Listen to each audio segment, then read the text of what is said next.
জামাতের প্রোগ্রামে খাবার নিয়ে বিশৃঙ্খলা সৃষ্টি হয় না কেন, কি বলবেন? এইটার হলো যে আপনার এখানে জামাতের আমরা যারা বা জামাতের যারা কর্মী, সেখানে তারা সবাই হলো ত্যাগের মানসিকতা।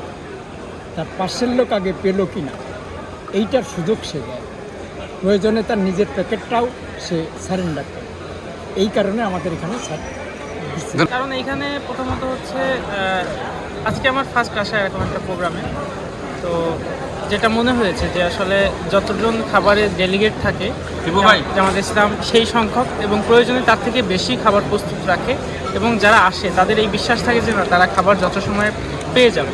তো ওই বিশ্বাসের জায়গা থেকে এবং জামাত ইসলামের পক্ষ থেকে সেই বিশ্বাসটা যেহেতু রাখতে পারে, এই জন্য সমন্বয়টা খুব ভালো হয়। সমন্বয়টা ভালো হওয়ার কারণে সবাই যত সময় খাবার পায় এবং খাবারের নিয়ে ছোটাছুটি বা খাবারের কামড়াকামড়ি এই জিনিসটা জামাতে হয়। জগতে একটি বিশ্বস্ত নাম শাবাব এথনিক ওয়্যার। জামাতের প্রোগ্রামে খাবার নিয়ে বিশৃঙ্খলা না হওয়ার পিছনে আমরা সবাই সুশৃঙ্খলভাবে দায়িত্ব পালন করি, যার যার যেটা কাজ সঠিকভাবে পালন করি, দেশটাই কোনো ঝামেলা হয়। জামাতের ইফতারে স্বতঃস্ফূর্ত অংশগ্রহণ ছিল এবং এই প্রোগ্রামে সবাই নিজ নিজ দায়িত্বেই তার ইফতার গ্রহণ করেছেন এবং স্বেচ্ছাসেবকরা তাদের ইফতার বিতরণ করেছে।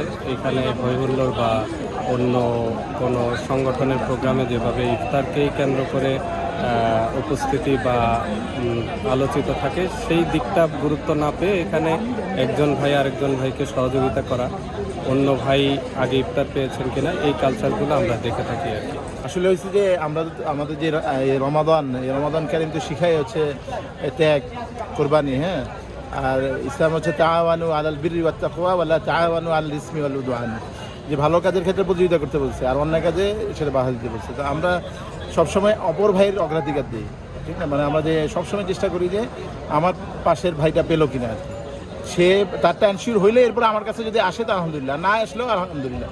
আর ভাগাভাগি করে খাওয়া, সহমর্মিতা, এটাই তো আমাদেরকে রোজা শিখায়। তো সেই শিক্ষায় আজকে এটার একটা প্র্যাকটিস হলো আর কি। তো এটা আসলে অন্য দলের ভিতরে প্র্যাকটিস হওয়া উচিত। তাহলে এই দেশটা তো এই যে সাম্যের বাংলাদেশ, ইনসাফের বাংলাদেশ তো হবেই ভাবে। ইফতার পাইনি এটা বলা যাবে না, জাস্ট ধরেন যে ইফতার যে মূল আয়োজন ছিল, যে প্যাকেট, সেটা আমাদের কাছে জুটে নাই, কিন্তু দিন শেষে কিন্তু ফাইনালি আমরা সবাই মিলে ভাগাভাগি করে খেলছি। এটাই তো আনন্দ। আসলে জামাত ইসলাম বা ইসলামী ছাত্র শিবির তো নীতি নৈতিকতার স্লোগান দিয়েই মানুষকে কল্যাণের পথে আহ্বান করে। তো নীতি নৈতিকতা কল্যাণের পথে যারা থাকে তাদের ভিতরে তো নির্দিষ্ট কিছু খাবার বা অন্য কোনো কিছু দুনিয়া জাগতিক কিছু নিয়ে মারামারি হওয়াটা এটা তো কাঙ্ক্ষিত না। অন্যান্যরা তো আসলে ওই খাবার বা বিভিন্ন বিরিয়ানির প্যাকেট এটার জন্যই রাজনীতি করে, এই কারণে ওদের ভিতরে এই মারামারিটা কাঙ্ক্ষিত।